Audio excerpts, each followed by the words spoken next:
Antes de iniciar con los relatos les comento que la gente que nos escucha de México podrá participar para ganar una taza de relatos de horror. Basta dejar un comentario más el hashtag historias de terror para participar. Por el momento en este concurso solo pueden participar gente de México, pero para el próximo donde se va a sortear un póster están todos invitados. Relato compartido por Jorge Valdés. Quiero contar una historia que le pasó a mi padre. Él originariamente fue criado desde niño en Monterrey. También quiero decirles que él no cree en nada de estas cosas de brujas. Siempre escuché desde niño que se burlaba cuando las vecinas contaban historias de este tipo. Pero a mi papá le gustaba mucho la cacería e iba muy seguido a las rancherías en las afueras de Monterrey. Recuerdo que en una ocasión cuando volvió me dijo, ahora sí me pasó algo bien gacho, que la verdad sí me llegó a asustar. Empezó a contar que se fue de cacería con varios de sus amigos a un rancho llamado Gualiches que pertenece a Doctores González en Nuevo León. Resulta que llegaron a las cercanías del pueblo llamado El Potrero, muy cerca de un lago en el cual la gente sacaba barro o algo por el estilo. En las orillas de ese lugar siempre estaba muy desolado y nunca se veía gente. Total que llegó mi padre y sus amigos y se instalaron en ese sitio. Antes de que se les hiciera de noche le dijo a sus amigos que iba a ver si cazaba unos conejos. Siempre cazó con un rifle 22 marca Winchester. Y para cargarlo era similar como las escopetas, por lo tanto hacía mucho ruido cuando disparaba. Cuenta mi padre que se fue caminando y sus amigos decidieron ir también. Ellos iban caminando un poco atrás y les hacía pláticas de rato en rato. Pero se supone que no debes de hacer tanto ruido cuando vas a cazar. Al hacerse de noche prendió la linterna que usaba en su cabeza y seguía platicando en todos momentos. Hasta que casi a la hora de estar caminando salió un conejo. Mi padre le tiró al conejo y le dijo a uno de sus amigos que fuera por él, pero no le contestó nadie, y cuando volteó a ver tampoco había nadie atrás de él. Él sintió un escalofrío que no pudo describir y les dijo, «Ah, qué par de cabrones, ya salgan y no se escondan, que no ven que es peligroso, les puedo llegar a dar un tiro», pero nadie le contestaba. Luego enojado les dijo que les iba a tirar y que se dejaran de juegos. Cargó el rifle y empezó a tirar una y otra vez al suelo. Pero nuevamente nadie salió. Dice mi padre que del susto hasta se le había olvidado en dónde había matado al conejo. Después de esto decidió volver aunque el camino era un poco largo. Dice que nunca había sentido tanto miedo como esa noche por lo que intentaba caminar lo más rápido posible. Él quería correr pero era de noche y entre los matorrales era peligroso, principalmente porque había muchos espinos. Mientras caminaba, cruzó cerca de púas y dice que alcanzó a ver a dos pájaros de gran tamaño que se iban pasando de un árbol a otro. Eran similares a los guajolotes y lo más extraño es que parecía que lo iban siguiendo. Luego miró una fogata a lo lejos y pensó que allí estaban sus amigos. Y efectivamente llegó y ahí se encontraban. Dejó su rifle recargado en un árbol y en ese momento uno de ellos le preguntó, «¿Qué pasó? ¿Acaso no salió nada?» Él le contestó que no, pero su amigo agregó, «Nosotros escuchamos que disparaste en varias ocasiones», y mi padre contesta de que no había sido él. Se quedó callado por un momento, abrió una cerveza y luego les preguntó, «¿Por qué me hicieron eso?» Y el otro amigo le increpó de qué estaba hablando. Mi padre volvió a preguntar de que por qué habían regresado después de una hora de recorrido sin avisarle. En eso todos se voltearon a ver y le dijeron, «¿De qué estás hablando? Aquí hemos permanecido desde que te fuiste. Ni siquiera fuimos contigo. Te dijimos que íbamos a hacer una fogata y hacer una cenita para cuando llegaras, y si acaso traías un conejo también lo íbamos a preparar». Y entonces, ¿con quién chingados iba hablando?, exclamó mi papá. No cabe duda que el mal existe, que tal vez fueron brujas o el mismísimo diablo. Esto que les cuento es verdad y me asusta más porque mi padre no era creyente hasta ese día. Muchas gracias por escuchar mi historia.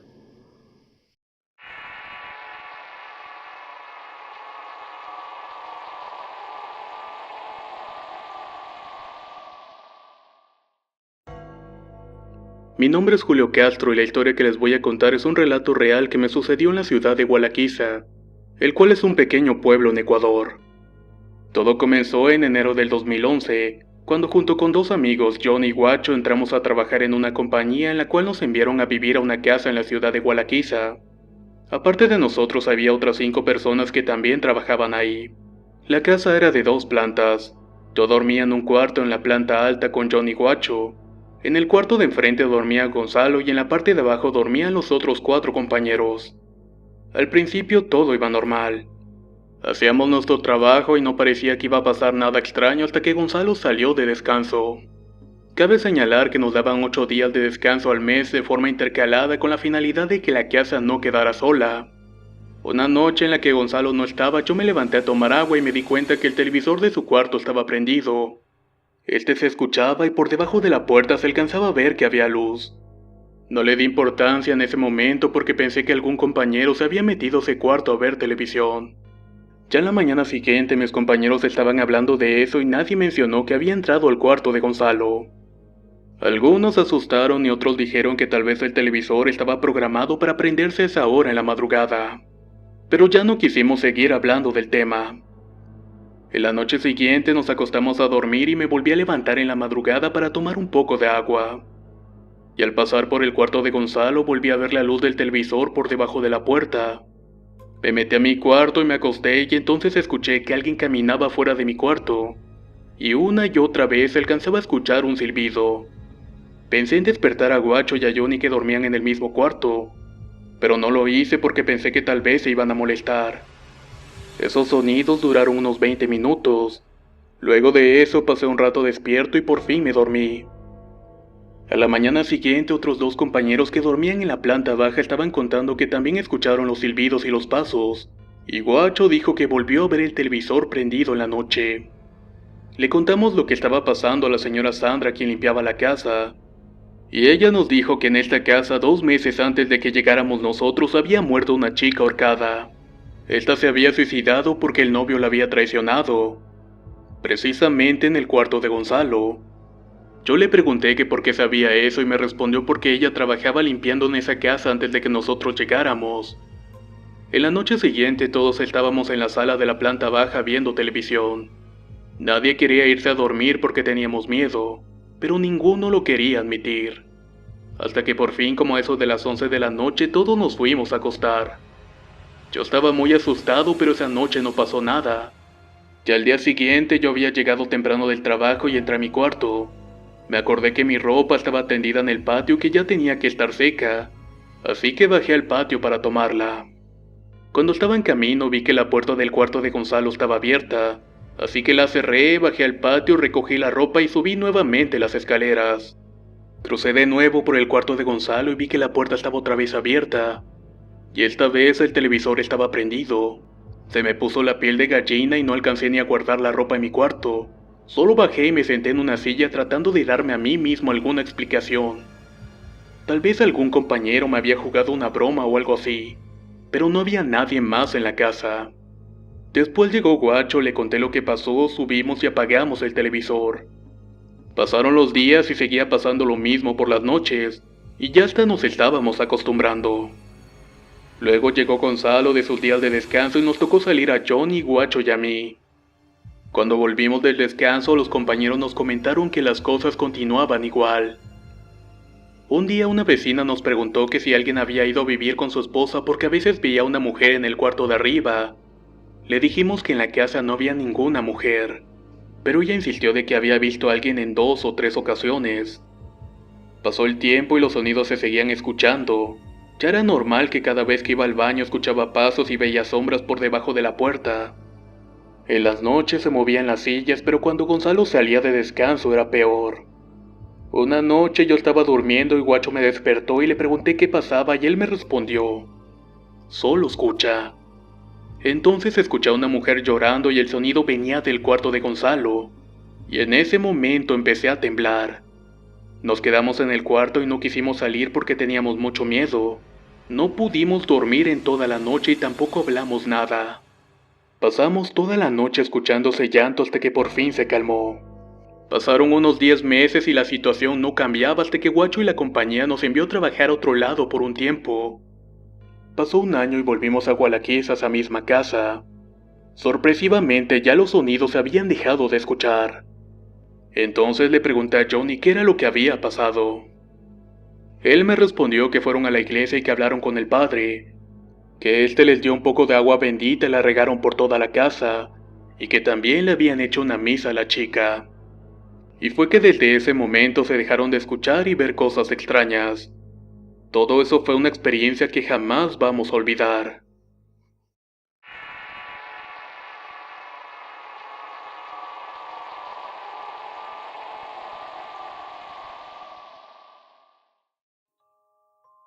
Anónimo. Mi historia comienza cuando tenía aproximadamente 8 años y descubrí que podía percibir cosas que otros niños no podían. Escuchaba ruidos en mi casa, veía sombras, cosas que la verdad no me daba miedo al ser tan pequeña. La pesadilla empezó cuando comencé a ver gente en mi casa y no podía distinguir entre una persona y un ente espiritual. Una noche, como todas las demás, desperté a las 2:15 de la madrugada con mi rutina habitual. Mi mamá y yo teníamos códigos entre nosotras. Por ejemplo, el respaldo de mi cama daba a la pared de su cuarto, y cuando yo escuchaba algo como que fuera un ruido le daba 3 golpes lentos con el respaldo, o cuando veía a alguien le pegaba frenéticamente para llamar su atención. Así ella sabía cuando yo veía un fantasma en la casa, y ya se nos hacía un poco normal, pero era muy desgastante. Una noche fue un poco más diferente a todas las demás. Me levanté sin escuchar nada y pensé que tal vez era la costumbre, ya que aproximadamente tenía unos 11 años. Al levantarme no abrí los ojos porque pensaba que si los abría y veía a alguien ya no iba a poder dormir. Y lo único que quería en ese momento era poder descansar en paz. Así que por primera vez en años decidí no llamar a mi madre con nuestro código. Ya estaba cayendo profundamente dormida cuando sentí una respiración enfrente de mí. Era muy caliente, como si me pusieran vapor encima de la cara. Intenté moverme para poder tocar el respaldo de mi cama, pero no podía. Sentía eso que muchos les llaman la subida del muerto. Estaba desesperada, no podía gritar y por fin me armé de valor y abrí los ojos. Lo primero que observé fue el techo. Nada mal para la miedosa, pensé.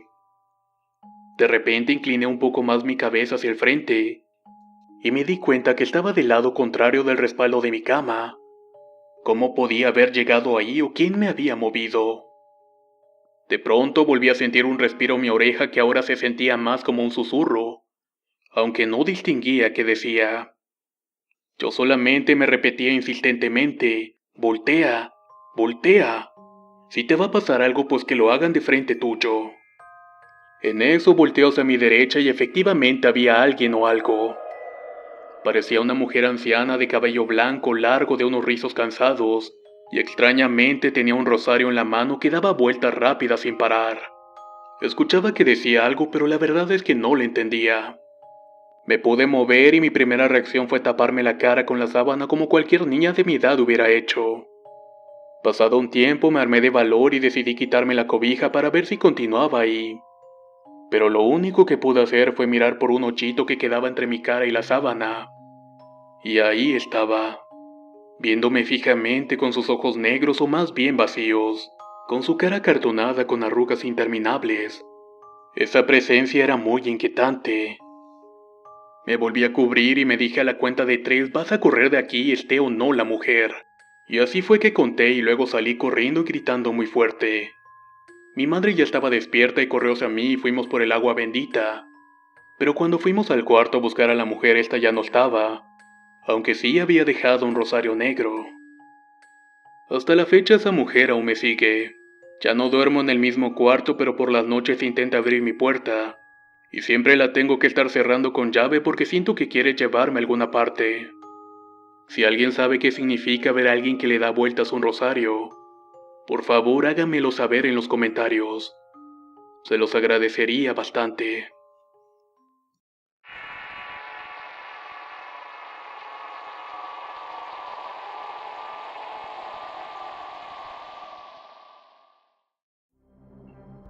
Historia compartida por Victoria Mazo. Hace un tiempo compartí un relato de horror que me sucedió hace varios meses, y ahora quisiera compartir uno de una bruja, misma que nos acechó a mis hermanos y a mí desde que los mayores estábamos muy pequeños. Todo comienza a finales de 1995, cuando solo existíamos mi hermano mayor Juan Pablo y yo. Él tenía 6 y yo estaba cumpliendo 3, justamente el día que todo empezó a suceder. Mi madre estaba embarazada de mi hermana Manuela y tenía unos 7 meses de embarazo. Lo curioso es que mi cumpleaños es el 1 de noviembre. Ese año mi madre con ayuda de unas amigas allegadas decidieron hacerme una fiesta de cumpleaños, usando como temática en la decoración símbolos de festividades de Halloween. En la noche después de la fiesta nos acostamos a dormir todos y mi hermano, quien dormía en la última habitación de la casa, comenzó a presenciar algo encima de él. Era el peso de una persona. Él no estaba despierto, pero mi padre lo escuchó quejándose, ya que siempre ha sido muy protector con nosotros. Cuando fue hacia donde mi hermano, él se veía como si alguien lo estuviera presionando. Despertó de repente y le comentó a mi padre lo que había sentido. Como mi padre es esoterista, le ha tocado lidiar con estos entes de magia negra, así que asoció este suceso con una bruja. Le hizo unos rezos y no sucedió nada más esa noche. Pero mi hermano estuvo mal del estómago durante una semana. Le daba medicinas y muchas cosas para que mejorara, pero nada funcionaba. Por eso mi padre le hizo una limpieza con los elementales y mejoró notoriamente. Desde que yo lo pude sentir, creo que en la misma noche lo que atacó a mi hermano también me atacó a mí. Aunque era muy pequeña, aún puedo ver entre dormida a una mujer con una túnica negra que entró a mi cuarto. Siempre desde pequeña lo he comentado con mi prima y jamás era algo que estuviera inventando. Más o menos un año después solía despertarme en la noche para ir al baño del segundo piso que estaba en la habitación de mis padres. Hay que decir que el techo de la casa donde vivimos mi familia y yo durante muchos años era de madera, y tenía pequeños tragaluces para que entrara la luz natural. Esa noche puedo recordar que vi un bulto negro en uno de los techos tragaluces. Se veía como si estuviera agachado y de inicio pensé que era algún tipo de animal gigante, ya que era una niña y muchas cosas de la vida aún no las entendía. No le presté mucha importancia, aunque cuando vi eso cabe resaltar que sí me dio algo de miedo. Años después, como en esos del 2000, mi cuarto hermano estaba de meses de nacido. Se podían sentir extraños ruidos en el techo de la casa, aunque en ese entonces no eran muy fuertes y siempre pensábamos que eran los gatos de los vecinos. Pero todo empeoró en el 2007 cuando ya éramos 5 hijos. Mi hermano menor en ese tiempo tenía 2 años y medio. Se podían sentir en el techo de la casa como eso de las 11 de la noche los mismos ruidos de los años anteriores, pero estos eran como de algo que corría por todo el techo sin romper las tejas de barro. Yo miraba a mi mamá algo asustada, pero se limitaba a decir que solamente eran los gatos. Pero algo dentro de mí me decía que no era así, que esos no eran gatos, ya que un gato no pesaba tanto. Esos ruidos se sintieron seguidamente por unos 2 años y medio. Siempre que los escuchaba sentía demasiado miedo. Tanto que me ponía a rezar una cantidad de cosas porque para mí esto no era normal. Pese a todo esto, jamás pasó del techo, ya que como he mencionado antes somos una familia agnóstica, y todos estábamos bautizados. Aquí en Colombia los sucesos con brujas no son muy comunes a menos de que sean en pueblos. Por eso nunca utilizamos esos de las tijeras o nada por el estilo. Solo sabemos que se le echaba sal en las puertas. Incluso hace 7 años vivíamos en una casa a las afueras de la ciudad, y ahí se podía sentir como que en algunas ocasiones algo tocaba la ventana donde dormíamos mis 4 hermanos y yo, ya que en un principio las habitaciones no estaban terminadas y los 5 dormíamos en literas. Los golpes eran como de uñas que daban pequeños toques de 3 en 3. Yo conté este suceso a mi padre e hizo bendecir la casa, y desde entonces nunca más se volvió a sentir nada.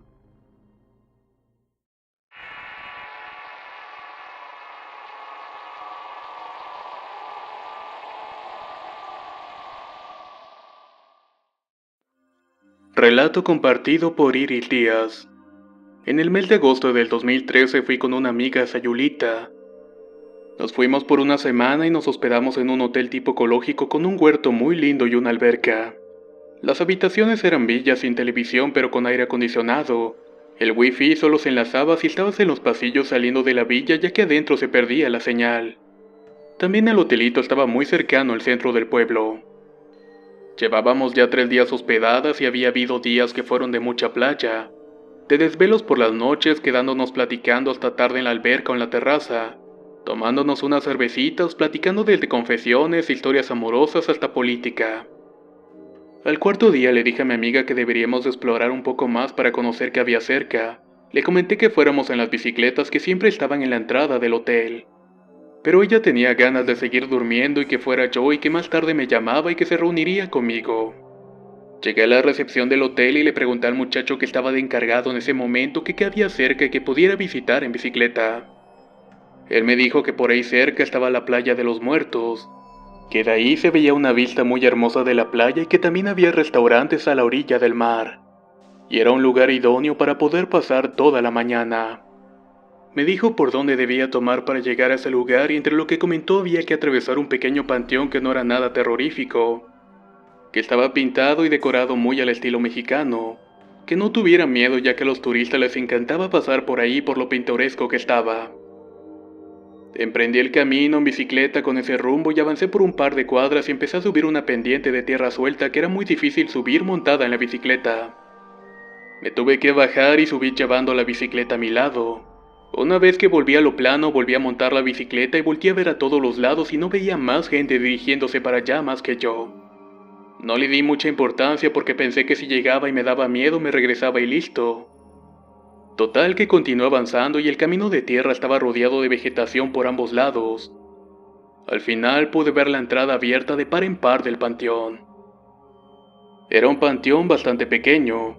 Calculé 1 o 2 cuadras de largo y al final podía verse el mar.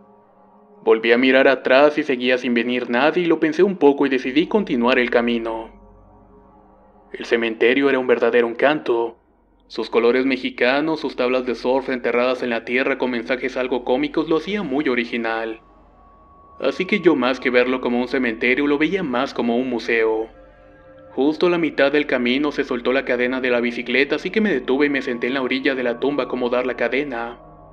En eso estaba cuando distinguí a lo lejos a una mujer vestida de negro y con una canasta caminando entre las tumbas. Digamos que la vi como unos 20 metros de distancia. Yo bajé la mirada en lo que estaba con la cadena y mientras pensaba que esa señora se me acercaría a mí ofreciéndome lo que seguro vendía en esa canasta. Pensé en eso porque los días anteriores que pasamos en la playa muchísima gente se nos acercaba a vendernos ese tipo de cosas. Desde artesanías, empanadas y joyería. Total que había pasado un minuto de eso cuando volteo a ver y la vi a 5 pasos de distancia de mí. Mi reacción inmediata fue ponerme de pie y ella llegó hasta mí y me dijo: «Hola hija, no te asustes. Mira, vine rápido a pedirte un favor. Quiero que vayas a la iglesia y pidas por mí». En ese momento mi cerebro cambió la opción de que era una vendedora y la cambió por la de una señora muy enferma, quizás hasta una enferma terminal. Observé su color de piel, era un tanto grisáceo y terroso, entonces pensé que probablemente tenía cáncer. Entretanto ella continuó con su petición. «Es que yo voy y le pido al padre pero él no me escucha, así que por favor ayúdame». Yo seguía desconcertada por la manera que se había presentado. Yo vivo en un lugar muy oscuro, frío y húmedo. Además mira lo que me pusieron mis hijos. Y mientras me decía eso se estiraba su vestido negro y entonces noté que ese vestido estaba empolvado. Volví a ver su cara y entonces noté tierra entre sus arrugas. Ahí fue cuando mi cerebro descartó la idea de ser una mujer con enfermedad terminal por otra. Esa era un alma en pena. La garganta y la boca se me secaron en un segundo y no supe cómo lo logré, pero le dije: «Sí, señora, no se preocupe». Me llevé la bicicleta como estaba y seguí avanzando hacia la salida del mar. Volví a ver por mi lado izquierdo y la señora seguía parada observándome como me iba muerta del miedo. Avancé 3 pasos más y volteé a verla por mi lado derecho y ya no había nada. Había desaparecido por completo. Pasé el día según lo tenía planeado y estuve pensando lo que había pasado. Que quizás era una broma y que tal vez saldrían con cámaras de algún lugar diciéndome que todo era parte de un programa, pero no fue así. Luego pensé que quizás era una mujer que se encargaba de hacer eso para crear esas leyendas y que los turistas fueran, pero la velocidad en que se movió cuando se me presentó no encajaba. Busqué alguna opción para no tener que volver por el mismo camino pero no encontraba nada. Entonces aparecieron más turistas y por ahí vi un par de chicas que venían en motonetas. Me acerqué y nos pusimos a platicar y cuando llevábamos un rato hablando les conté lo que había pasado 45 minutos antes. En cuanto acabé de contarles se levantaron y me dijeron que nos fuéramos de ese lugar. Como iba en bicicleta me hicieron el favor de no ir tan rápido para que yo no pasara sola el cementerio. En cuanto llegué al hotel le conté todo lo sucedido a mi amiga. Le dije que por favor fuéramos a la iglesia a ver a qué hora había misa. Ella me dijo que yo no sabía el nombre de la señora y que cómo iba a poder pedir por ella. Le dije que no lo sabía, pero que por lo menos lo iba a intentar. Fuimos a la iglesia y la misa ya había empezado. Yo desde que llegué empecé a pedirle a Dios por esa mujer, por esa señora que me abordó en el panteón y que me pidió ayuda para que pudiera descansar, para que por fin la pudieran guiar al descanso eterno. Y les juro que esta historia es totalmente verdadera. Si les gustaron los relatos, no olviden suscribirse al canal y activar las notificaciones, ya que subimos material nuevo cada semana.